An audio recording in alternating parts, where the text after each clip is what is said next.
Only God is great, सिर्फ खुदा अजीम है, इल्ला अल्लाह अकबर। नाज़रीन, बातचीत प्रोग्राम में हर इतवार की तरह आज भी एक प्रोग्राम लेके आपके पास हाजिर है। अच्छा, आज मैं कुछ और सोच रहा था डिस्कस करना आपके साथ, या आपके साथ कुछ और मौजूद बताना था, लेकिन मेरे सामने एक ट्वीट आ गया। जिस वक्त ट्वीट आ गया पुराना, तो मैं कहा चले आज इस पर बात करते हैं, आपको इससे बहुत कुछ पता चलेगा। मैं इसको पढ़ देता हूं, क्योंकि मेरी करीब की आई साइट बिल्कुल ठीक है, थोड़ी सी दूर की फर्क है, तो फिर वो ऐनक अगर लगाई हो तो फिर करीब की पढ़ी नहीं जा सकती। मैं कहा नाज़रीन कहते होंगे ये क्या पढ़ते वक्त ऐनक क्यों उतार लेते हैं, जिन्हें नहीं मालूम। अच्छा, मैं ये ट्वीट पढ़ देता हूँ। ये 27/10/20 बाबों ने मशहूर कर रखा है कि दरख्तों पर जिन होते हैं और दरख्त काटने वालों पर या घरों पर जिन अजाब ले आते हैं। आज एक बाबे की यही वीडियो सुनकर मुझे ख्याल आया कि पाक फौज दीगर तमाम वसाइल की तरह खरबों रुपए के दरख्त चोरी करके खा चुकी है, लेकिन जिन्नात ने इन पर कभी कोई हमला नहीं किया। ये जिन्नात जो है, अच्छा, इसमें फौज के साथ महकमा जंगलात के अफसरान भी लगा लेते हैं। अब जिन्नात भी जो है वो कोई बेचारा घर में कोई कमजोर सा शख्स है, उसके दरख्त काटने पे असर करता, ना फौज को ना महकमा जंगलात के अफसरों पे जिन असर करता है। अजीब बात है। अच्छा, इस हवाले से मैं आपको एक दो वाकयात सुनाता हूं, बड़े इंटरेस्टिंग है। ये लकड़ी की बात क्योंकि हो रही है, लकड़ी की चूंकि बात हो रही है, तो इसको मैं आपको, एक तो ये कि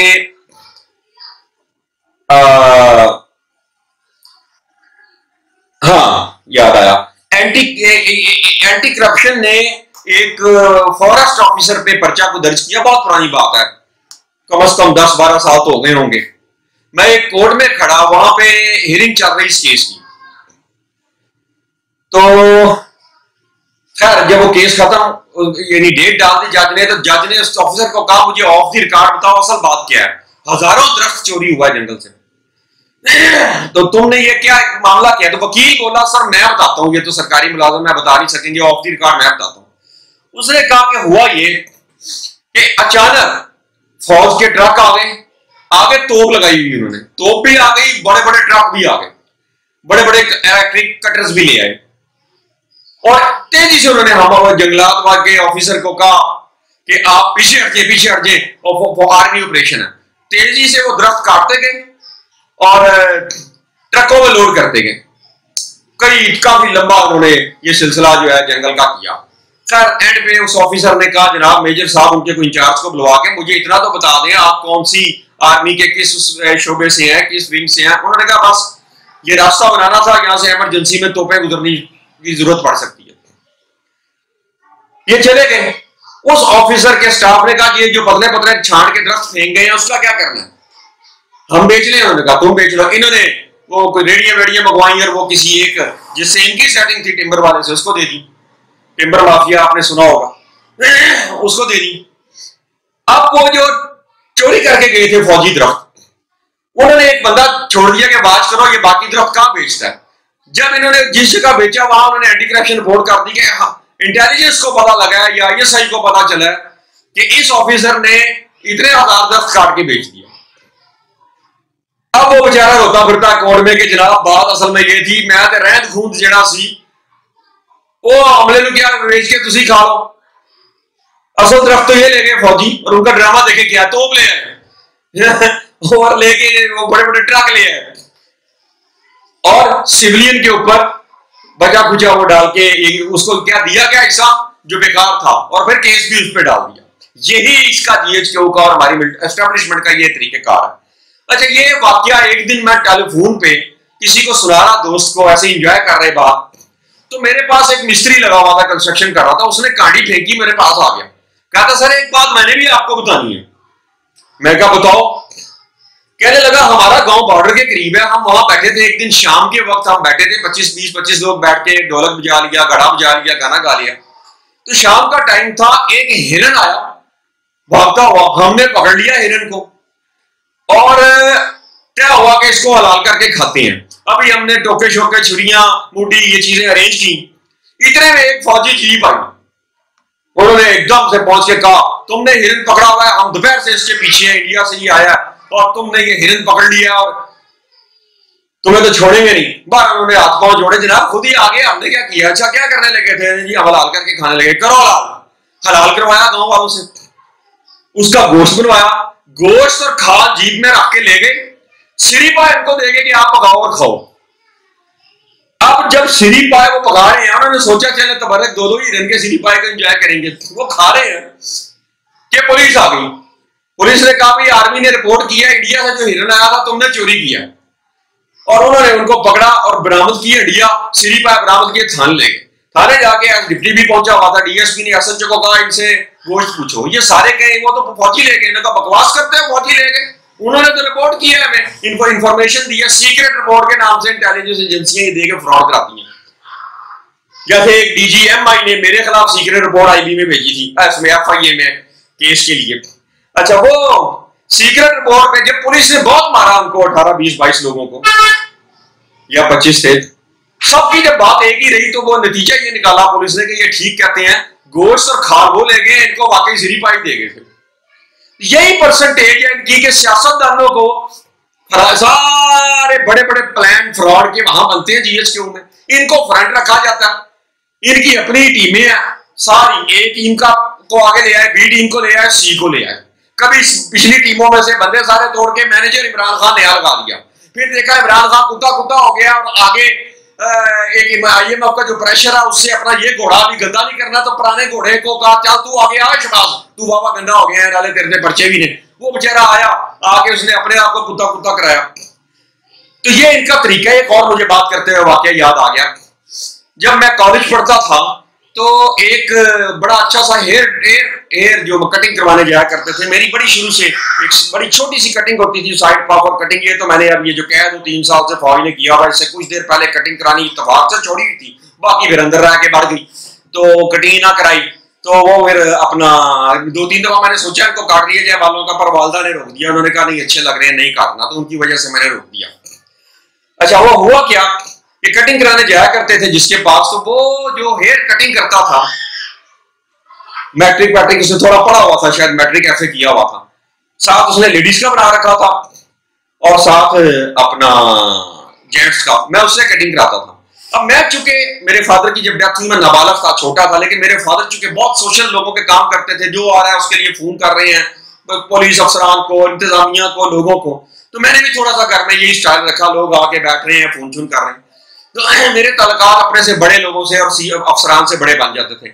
इसी तरह मैं किसी काम एक दिन गया, एसपी गालमन कैंट था, मुरवत शाह आके लगा, हम स्टूडेंट थे, मैं तब खैर यूनिवर्सिटी का स्टूडेंट था, तो मुरवत शाह से काम किया, वो मुझसे बड़ा मुतासिर हुआ। उन दिनों मैं मैगजीन भी शुरू कर चुका था, चीफ एडिटर का मैं इंट्रोडक्शन भी कराता था, जी मानामा न्यू मेरा चीफ एडिटर। उसने कहा यार ये तुम बच्चे हो पढ़ते हो और बड़ा जबरदस्त मैगजीन निकाला। मुरवत शाह से अच्छी दोस्ती हो गई, फिर ये होना कि उसके साथ मैं था, एक और दोस्त था, उसने अक्सर शाम को फारिग होके गाड़ी पे हमने इकट्ठे बैठना, मैं अपनी कार ले जानी, इसलिए उसने बैठना सादे कपड़ों में, लिबर्टी मार्केट फिर इधर फिर। अच्छा, मुरवत शाह ने मुझे कहा तेरी कटिंग बड़ी अच्छी होती है, कहां से कराता है? मैंने बताया फलां कटिंग है। मुरवत ने भी वहां से कटिंग करानी शुरू कर दी।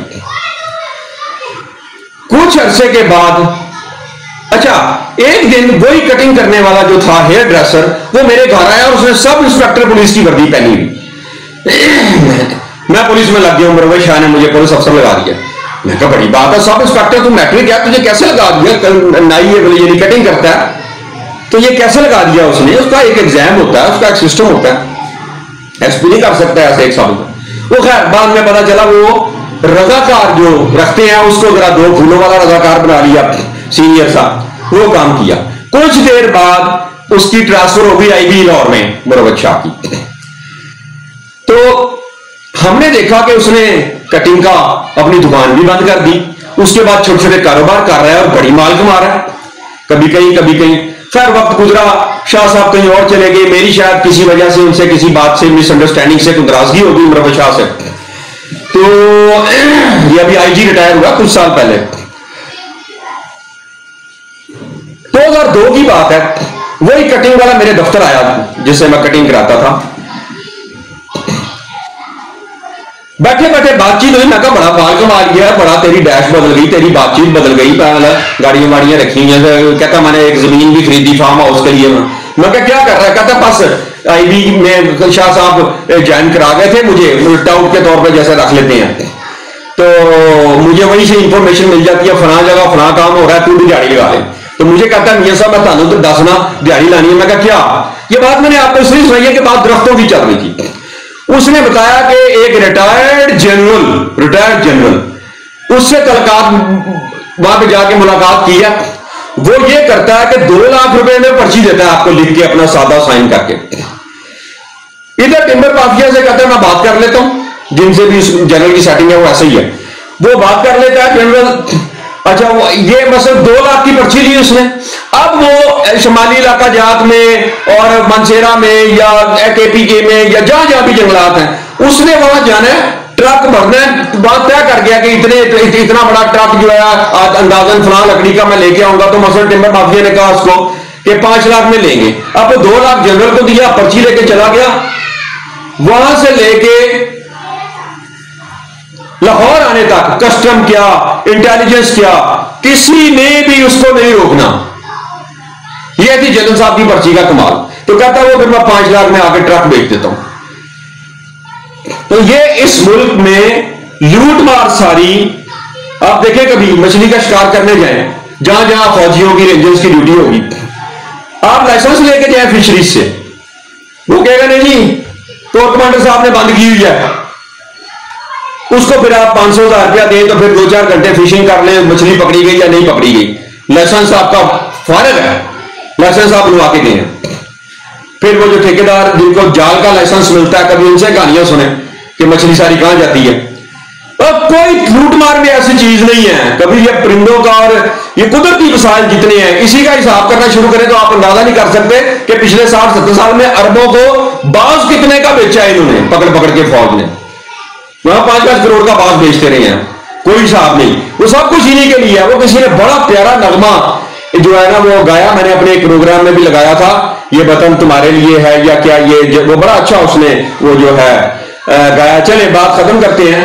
आखिर में मैं अपनी किताब सहाफत से शायरी तक उसकी आज एक पॉइंट पढ़ देता हूं, क्योंकि ये वतन सिर्फ एस्टेब्लिशमेंट का है, बाकियों का नहीं है।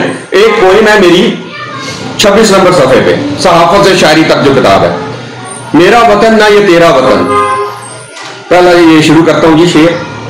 मेरा वतन ना ये तेरा वतन है ये हमारा वतन, कर लो कुछ खौफे खुदा है ये हम सब का वतन। करके जुल्म बेइंसाफियां लूट मार ए बाख्तियार, कर दिया तूने गंदा बद किरदार, हर बंदाए वतन गुनाहगार। मैं हूं जर्नैल, मैं हूं जज और मैं हूं ब्यूरोक्रेट, हम हैं मालिक तुम हो कमी कमीन, कहते ये तमाम नौकर डकैत। नौकर है ना, ये नौकर बिठाया था ना, ये डकैत है। क्यों नहीं सोचते कि रब कहता है सिर्फ मैं हूं मालिक।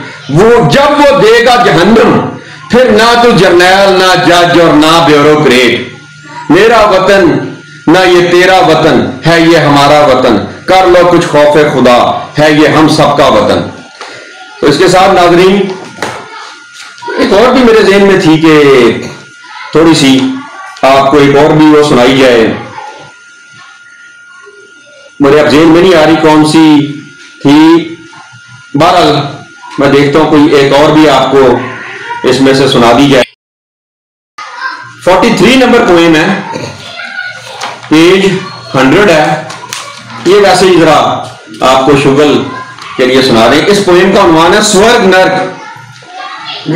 मालिक ने किया फैसला बनाने का दुनिया, बनाया एक मिट्टी का पुतला किया इजाफा नया, फेंका फिर उसे जन्नत से जमीन पर, किया पैदा एक मुसीबत फिर पसली से, निकलवाया जिसने बेकार स्वर्ग से, आ गई फिर से वो पहुंचाने नर्क में, लगा नाम बेचारे शैतान का, है किया धरा सारा भगवान का।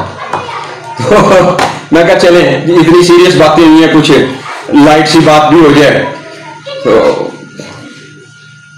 ओनली गॉड इज ग्रेट, सिर्फ खुदा अजीम है, इल्ला अल्लाहु अकबर।